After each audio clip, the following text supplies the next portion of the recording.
Hello there guys and welcome back to the channel. So when it rains, it pours with Kabam, and seemingly all the announcements are coming out today. So Battlegrounds Season 17, Node Solo Event and Rank Rewards updates. First of all, let's read what Kabam has to note here and then take a look at the nodes.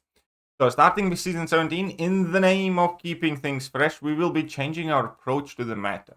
For the past 6 seasons, we have had both Gladi Circuit metas and the Victory Track meta utilize the same attacker benefiting buff. Going forward, only one meta a season will have an attacker benefiting buff, and these will connect to the current saga. Generally speaking, the meta without an attack tactic will be in the last 2 weeks of the Gladi Circuit. But due to the sentiment around Ex Magica, we swapped the order this season. We also have an update to the Battlegrounds Solo Event and Milestone Rewards. So, you guessed it. You guessed it. The second Gladiator Circuit meta is going to be the Alliance War Tactic. Now, thankfully for us, it seems that it's the lesser version, the weaker version of it, as in where the X-Magic defenders gain their indestructible every 20 seconds, not every 10 seconds. But still, these fights will mean that, it's going to be interesting. It's going to be interesting, I'll just say that. Let me know what you guys think about X-Magic or Magic Thief and the current Alliance War meta in general. But let's just go through the nodes. So, Victory Track nodes. Bob and Weave. All of the defenders' attacks are guaranteed critical hits. This is disabled for 10 seconds if the attacker dodges or intercepts the defender.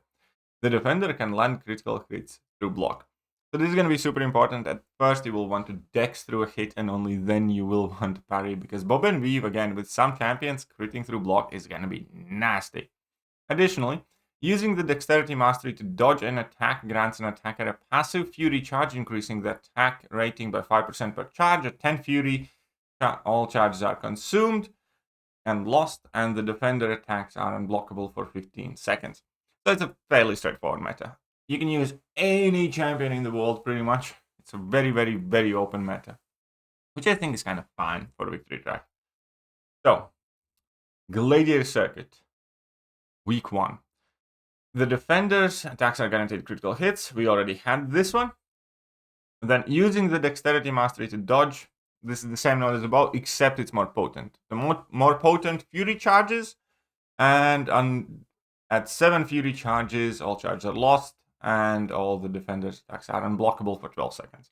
So you gain more attack benefit, but the defender goes unblockable quicker. Neither champion can activate buffs or debuffs for the first 20 seconds of the fight. Now this is going to be interesting. I don't think we have had a Fisticuffs meta, but this can be rough for quite a few champions, because the champions that rely on debuffs will be significantly delayed, so most of the Science class immediately is going to be kind of disadvantaged here. And then if you rely on buffs, the same thing. So, again, it's very open, but some champions will clearly have an advantage here over others. It's going to be interesting to see the meta here in itself. But yeah, I actually kind of like it. I actually kind of like having Fisticuffs here. I typically don't like that node, but I'm kind of curious to see what that will do to the decks and rosters. For instance, using Archangel, seemingly is going to be a lot harder, obviously. Or some defenders might be quite a bit harder to deal with. And yeah, no, I kind of like it, I think. On paper, at the very least. At the bare minimum, I must say that I'm curious. Right, so week 3 is Ex Magica, offensive buff. If the attacker has the Ex Magic attack, performing a well-timed block or striking the opponent's block with a light attack grants them an indefinite 10% prowess passive, max attack 7. When a Magic Thief defender activates an indestructible effect, while the attacker has a tactic prowess or vice versa, one of each effect is instantly removed.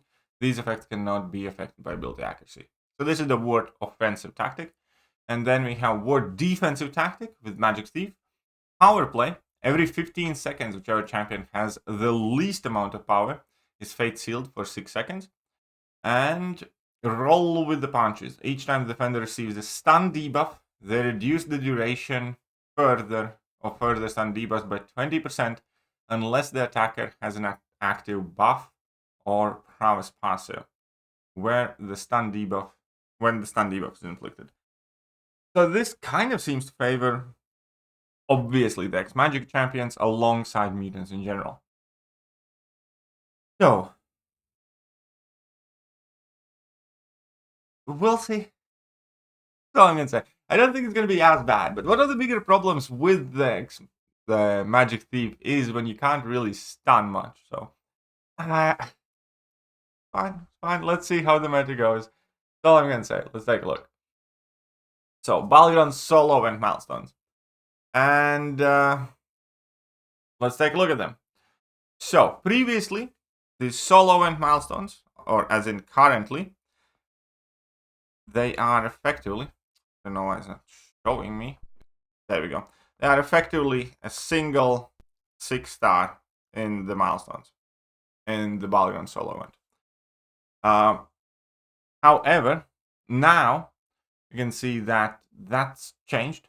Up until milestone 8, we already get, 6, 7, so 6, 9, 10.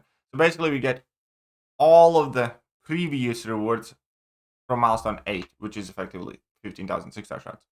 Then we get the 6-star class Nexus crystals, which is kind of whatever. But on top of that, we're also getting 7,500 7-star hero crystal shards for doing the milestones, as well as 2,500 Titan hero crystal shards. And objectively speaking, these are a lot better. They're not like insane or bonkers. Previously, when Kabam, buffed these things, then we also had some tier 6 basics, tier 6 CCs, stuff like that. But fine, these are definitely significant better. Half a 7-star crystal every Battleground season for doing the same as you did before is much better.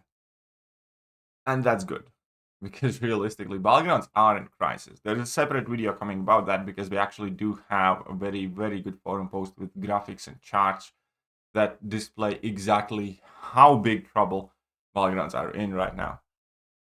And then we have solo event ranked rewards, which are significantly improved as well.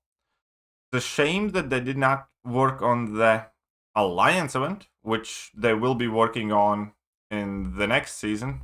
I don't know why they couldn't do both in the same go, but so far, at the moment, the top rank reward is 15,000 7-star hero shards, 6-star awakening gem, 200 6-star 6 stones, and 10,000 6-star shards. So this is the solo and top rank reward.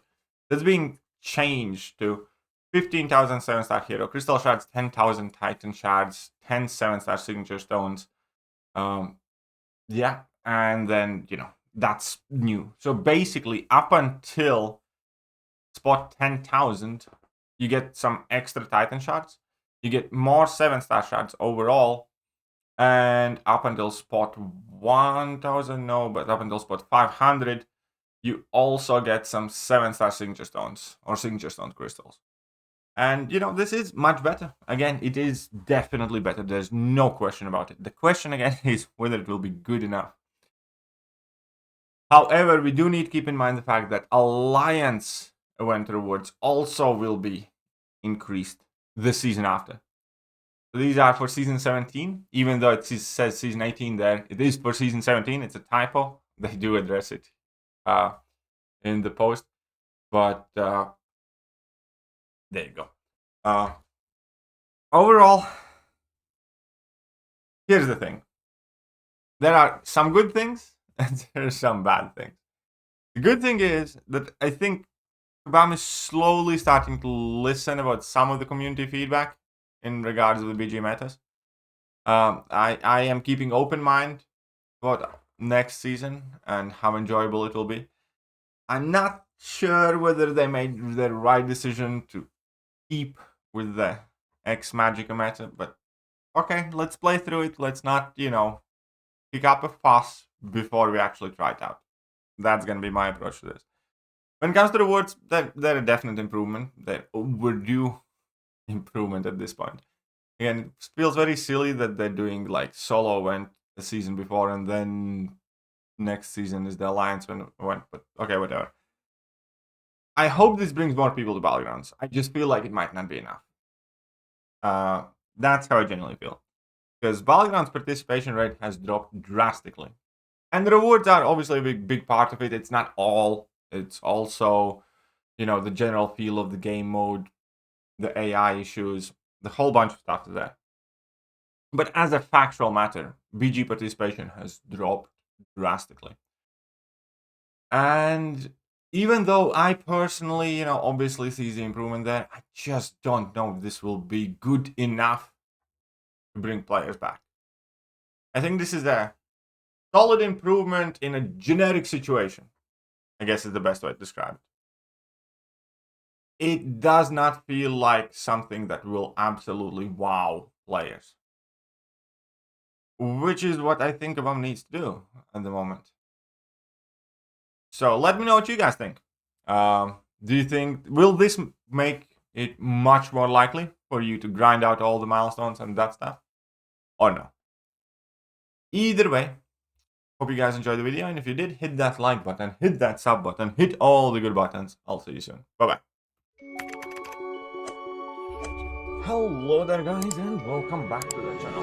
So we have all the information about the next